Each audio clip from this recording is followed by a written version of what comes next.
नमस्कार, मी विलास बडे. न्यूज 18 लोकमतच्या मुलुख महाराष्ट्र सुपरफास्ट या बुलेटिनमध्ये आपल्या सगळ्यांचं स्वागत. पुढच्या अर्ध्या तासात आपण जाणून घेणार आहोत महाराष्ट्रातल्या गावगावची वित्तम बातमी वेगवान स्वरूपात. पण सुरुवातीला महत्त्वाच्या बातम्या.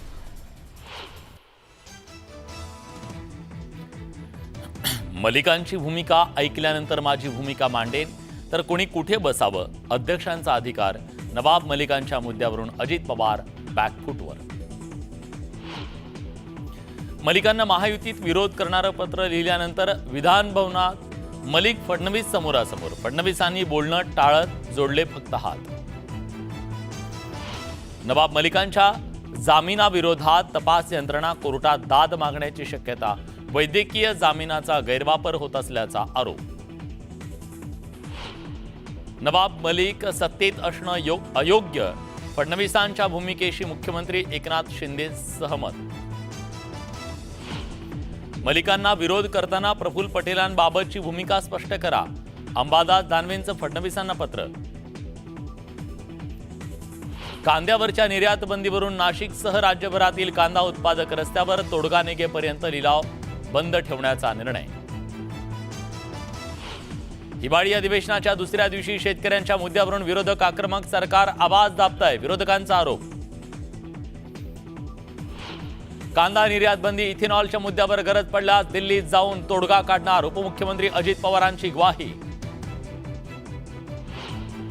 अंतरवाली सराटीत पोलिसांकडून बचावात्मक पद्धतीने वाजवी बळाचा वापर. गुन्हे तपासानंतरच मागे घेणार.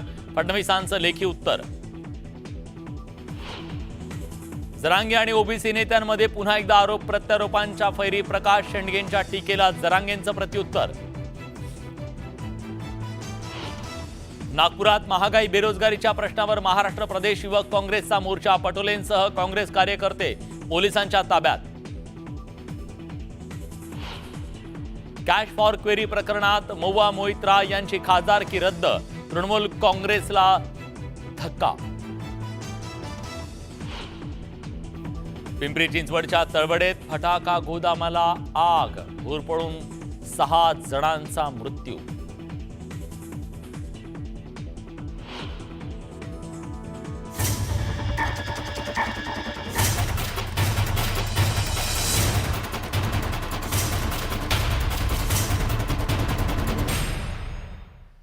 बघूया बातम्यांचा वेगवान आढावा मुलुख महाराष्ट्र सुपरफास्ट. राष्ट्रवादी काँग्रेस पक्ष आणि चिन्हाबाबत निवडणूक आयोगातील सुनावणी संपली आहे.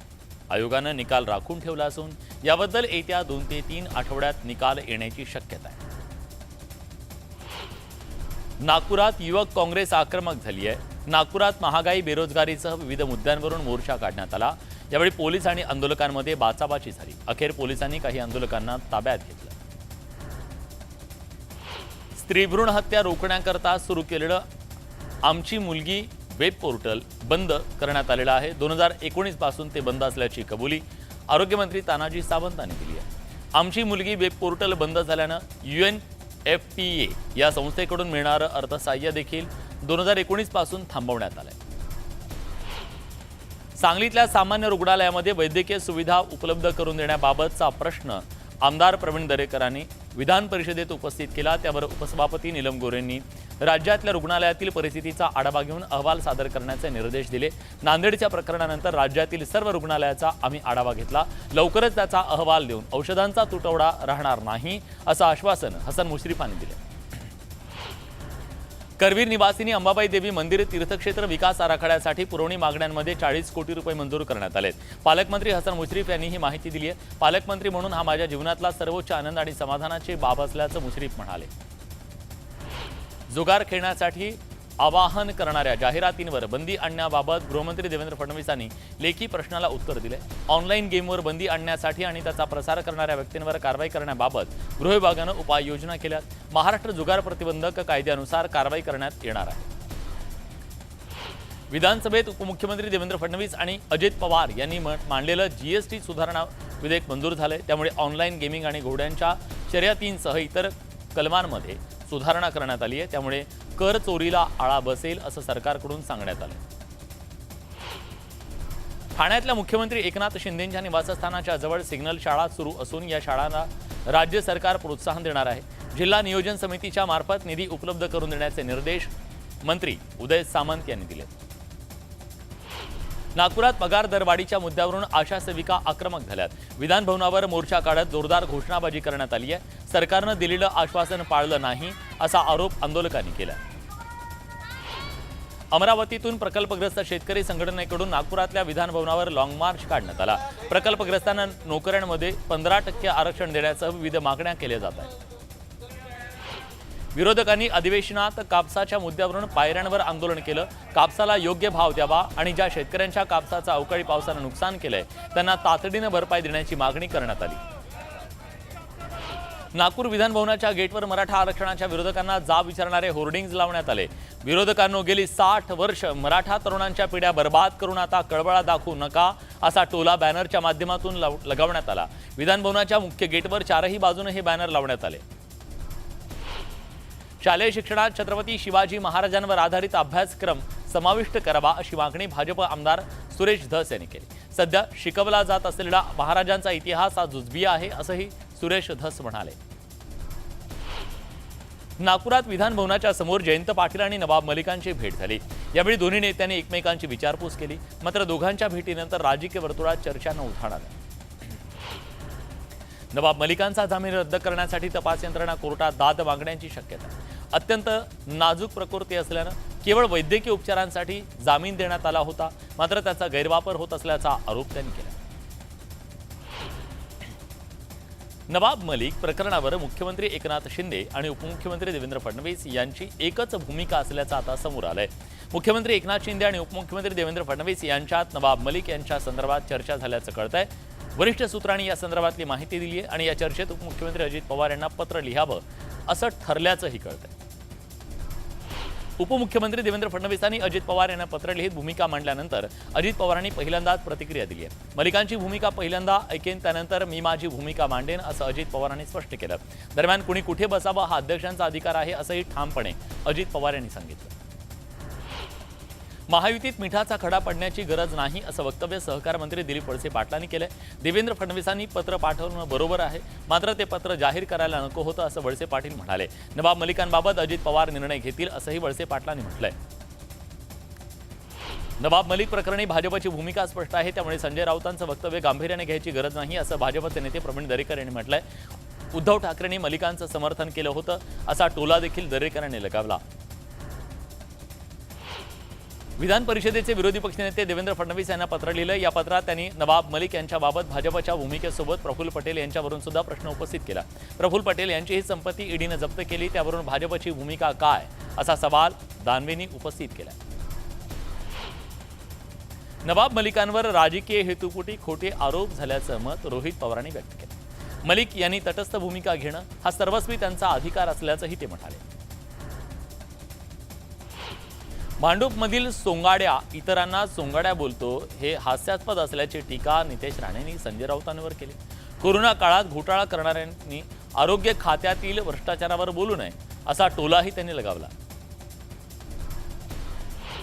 नवाब मलिक हे अनुभवी राजकारणी असून ते सहज सत्ताधारी बाकावर बसले नाहीत असा टोला उबाठा गटाच्या नेत्या सुषमा अंधारेंनी केला। अजित पवार सत्तेत सहभागी झाल्यावर मलिकांना जामीन मिळाल्याचं सुद्धा त्या म्हणाल्या। भाजपचे राष्ट्रीय अध्यक्ष जे.पी. नड्डा 10 डिसेंबरला पुणे दौऱ्यावर येणार आहेत। एक धागा राम के नाम या कार्यक्रमाला ते उपस्थित राहणार आहेत। मराठा समाजाला सरसकट आरक्षण देण्याची मागणी जरांगे पाटलांनी केली। मराठा समाजाच्या कुणबी नोंदी सापडत आहेत, त्यामुळे कायदा पारित करून आरक्षण द्या अशी मागणी त्यांनी केली। ओबीसी आरक्षणासाठी जे नियम आणि निकष लागतात ते सर्व असून सुद्धा 70 वर्षापासून आरक्षण का मिळालं नाही असा सवाल जरांगे पाटलांनी केला। ते नांदेडमधल्या सभेत बोलत होते। मराठा समाजाला आरक्षण मिळू नये यासाठी घाट घातला जात असल्याचंही ते म्हणाले। मराठा कुणबी आरक्षणाचा वाद मिटेपर्यंत बीडमधल्या पोलीस पाटील भरती स्थगित करण्याची मागणी केली जाते। बीड जिल्ह्यामध्ये 1122 पदांसाठी भरती प्रक्रिया केली जाते। आरक्षण सोडत असलेल्या ग्रामपंचायतींमध्ये आक्षेप घेण्यात आला। राधाकृष्ण विखे पाटलांनी नगरच्या निर्मळ पिंपरीमध्ये जाऊन पीडित कुटुंबियांची भेट घेतली। निवडणुकीच्या वादातून जमावानं 2 कुटुंबावर हल्ला केला। दरम्यान विखेंनी पीडितांशी संवाद साधत सांत्वन केलं। पुण्यात अहमदनगर मार्गावरील बीआरटी मार्ग हटवण्यात आला। येरवडा ते विमाननगर पर्यंतचा बीआरटी मार्ग रात्रीत काढून टाकण्यात आला।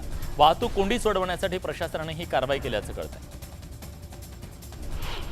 जालना जिल्हाधिकारी कार्यालयाच्या समोर एका उपोषणकर्त्यानं आत्मदहनाचा प्रयत्न केला, मात्र पोलिसांच्या मध्यस्थीनं अनर्थ टळला।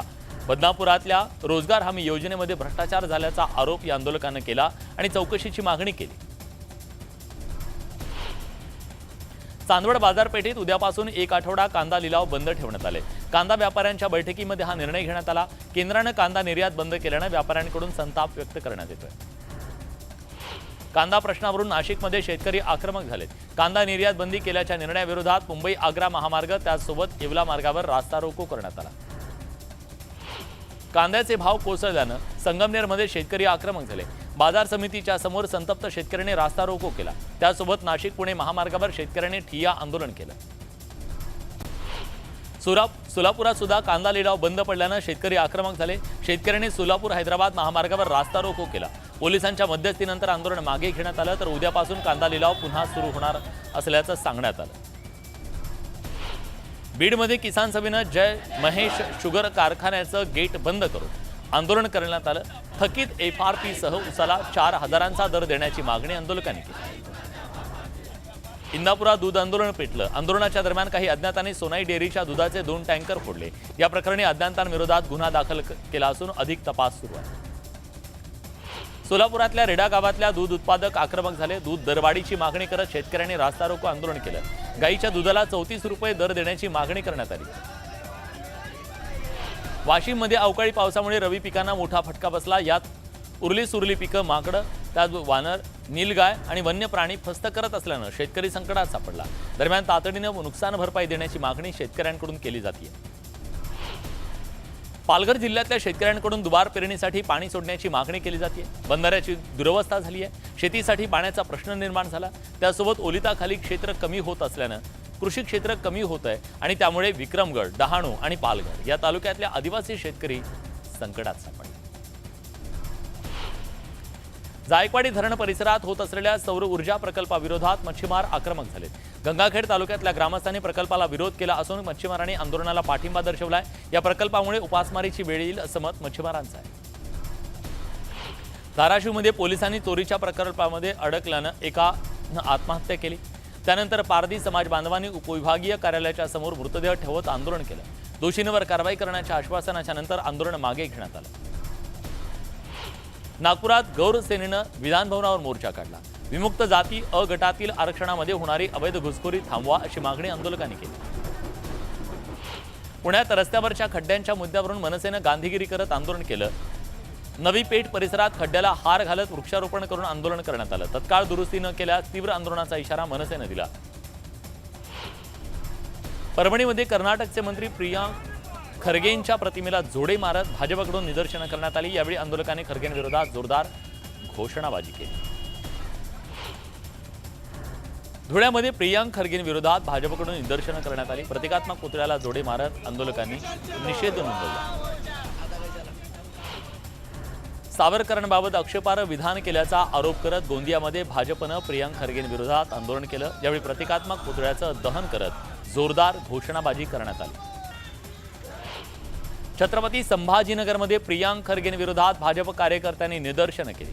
सावरकरांबाबत आक्षेपार्ह विधान केल्याप्रकरणी प्रतिकात्मक पुतळ्याला जोडे मारत निषेध नोंदवण्यात आला।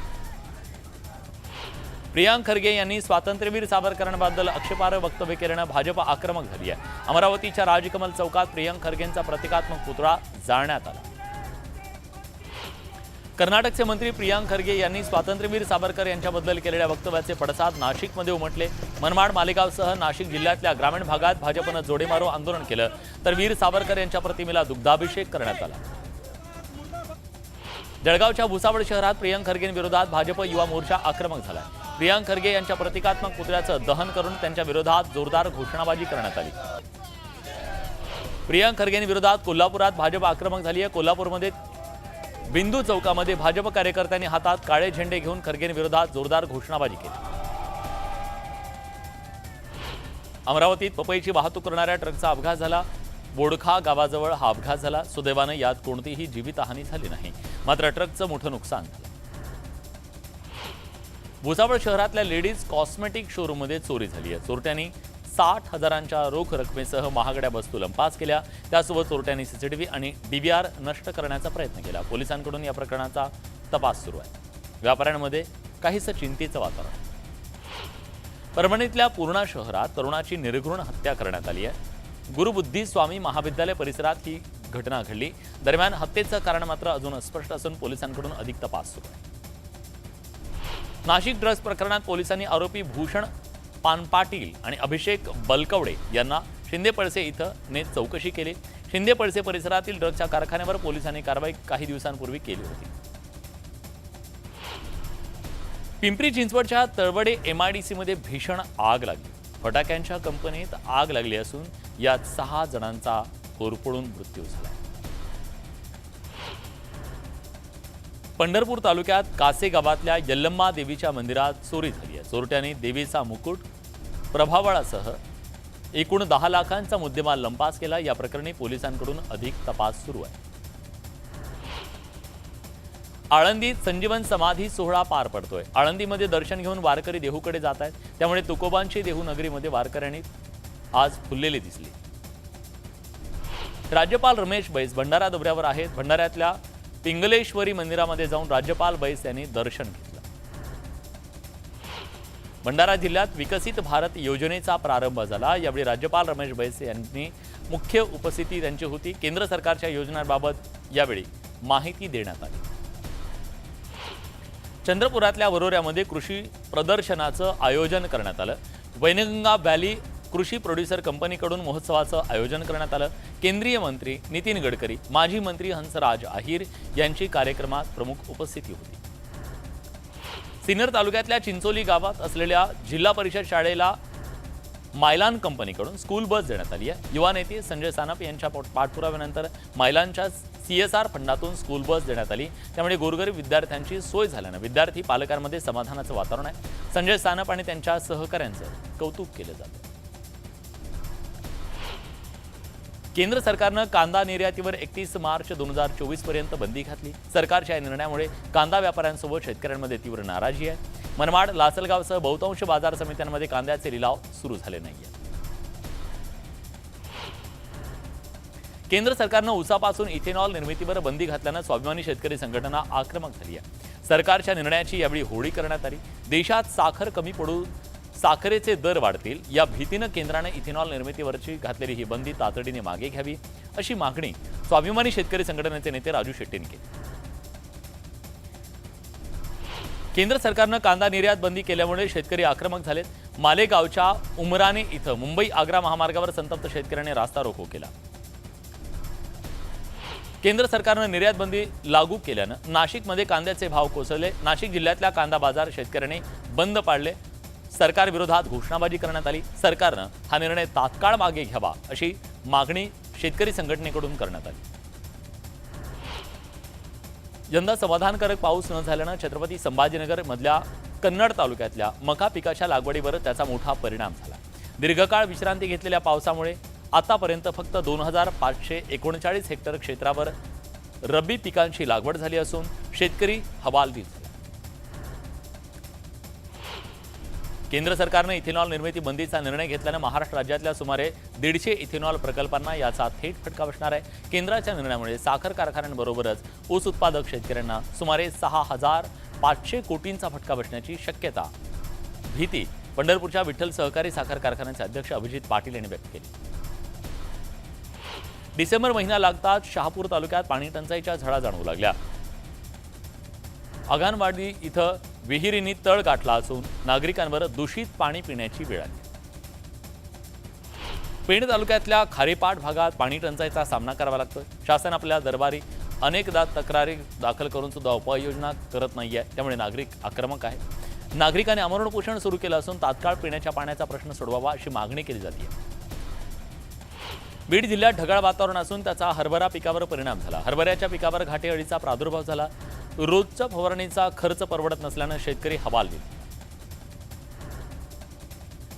मुंबईतल्या कोस्टल रोड प्रकल्पाच्या पुढील टप्प्यातल्या कामाची एकूण 6 कंपन्या शर्यतीत आहेत। त्यामध्ये 16,621 कोटी अंदाजे खर्च येणार आहे। या प्रकल्पासाठी ऑगस्ट महिन्यात निविदा मागवण्यात आल्या होत्या। पुढील कोस्टल रोडचा टप्पा वर्सोवा ते गोरेगाव, गोरेगाव ते मालाड, मालाड ते चारकोप, चारकोप ते गोराई आणि गोराई ते दहिसर असा असणार। गुणरत्न सदावर्ते यांची एसटी बँकेतली सत्ता अडचणीत आली आहे। एकाधिकारशाहीला कंटाळून 15 संचालक पाठिंबा काढून घेणार आहेत असा दावा जनसंघाचे माजी जिल्हाध्यक्ष संतोष शिंदेंनी केलाय। संचालकांचा प्रवक्ता म्हणून बाजू मांडत असल्याचा दावा त्यांनी केलाय। राष्ट्रवादीचे आमदार रोहित पवार यांची संघर्ष यात्रा वर्ध्याच्या पवनार इथं आचार्य विनोबा भावे यांच्या आश्रमस्थळातून मार्गस्थ झाली। आश्रमात विनोबा भावे यांच्या समाधीस्थळाचं दर्शन घेत ही संघर्ष यात्रा नागपूरच्या दिशेने रवाना झाली। मल्लिकार्जुन खरगे यांचे पुत्र प्रियांक खरगे यांनी सावरकरांबाबत केलेल्या वक्तव्यावरून नाशिकमध्ये भाजप आक्रमक झाली। भाजपच्या युवा मोर्चानं प्रियांक खरगे यांची प्रतिकात्मक अंत्ययात्रा काढली। नाशिकमधल्या काँग्रेस पक्षाच्या कार्यालयाच्या समोर प्रतिकात्मक अंत्ययात्रा काढण्याचा प्रयत्न करण्यात आला। यावेळी आंदोलकांना पोलिसांनी रोखल्यानं भाजप पदाधिकारी आणि पोलिसांमध्ये झटापट झाली। पुण्यात प्रियांक खरगे यांनी सावरकरांबाबत केलेल्या वक्तव्यावरून भाजप युवा मोर्चाकडून आंदोलन करण्यात आलं। स्वातंत्र्यवीर सावरकर यांचे तैलचित्र कर्नाटक विधानसभेच्या दालनातून काढून टाकण्यात यावं असं अवमानजनक विधान प्रियांक खरगेंनी केलं। याचा निषेध करण्यासाठी भारतीय जनता युवा मोर्चाकडून सारसबागेजवळच्या स्वातंत्र्यवीर सावरकर पुतळ्याच्या जवळ आंदोलन करण्यात आलं। भुजबळांनी आमच्याबद्दल बोलणं बंद केलं तर आम्ही सुद्धा बोलणार नाही। त्यांनी मराठा आरक्षणाला विरोध करू नये, विरोध केला तर सोडणार नाही असा इशारा मनोज जरांगेने दिलाय। अधिवेशनामध्ये कोणकोणते आमदार आरक्षणावर बोलतात याकडे आमचं लक्ष आहे असंही जरांगे पाटील म्हणाले।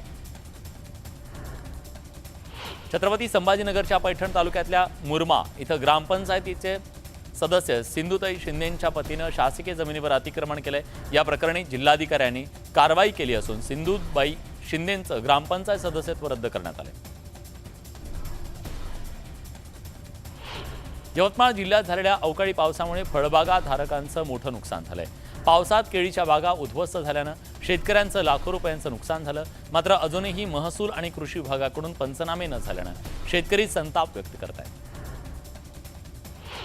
भंडारा जिल्ह्यात अवकाळी पावसामुळे मिरची पिकाचं मोठं नुकसान झालंय।